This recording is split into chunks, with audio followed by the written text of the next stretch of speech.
ঘন জঙ্গলের পাশে ছোট্ট এক গ্রামে থাকত রায়হান নামে এক কিশোর।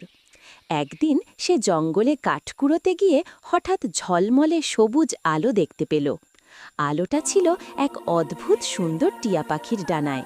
টিয়াটা বলল, ভয় পেও না, আমি জাদুর টিয়া, যে সত্যিকারের দয়ালু তার ৩টে ইচ্ছা পূরণ করি। রায়হান অবাক হলেও টিয়াকে হাঁটুর ওপর বসাল। সে প্রথম ইচ্ছায় চাইল গ্রামের সবাই যেন প্রতিদিন হাসি খুশি থাকে।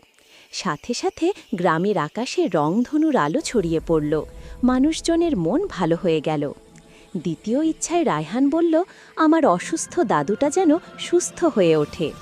টিয়া তার ডানা ঝাপটাতেই দাদু হাঁটতে লাগলেন আগের মতো। শেষ ইচ্ছায় রায়হান নিজের কিছু চাইল না, বলল, টিয়াটা যেন স্বাধীন থাকে, জঙ্গলে উড়ে বেড়াতে পারে। জাদুর টিয়া খুশিতে আকাশে উড়ল আর বলল, তোমার দয়াই তোমার আসল জাদু। তারপর থেকে টিয়াটা মাঝে মাঝে রায়হানের ঘরের জানালায় বসে গান গাইত, দয়া আর ভালোবাসার গান।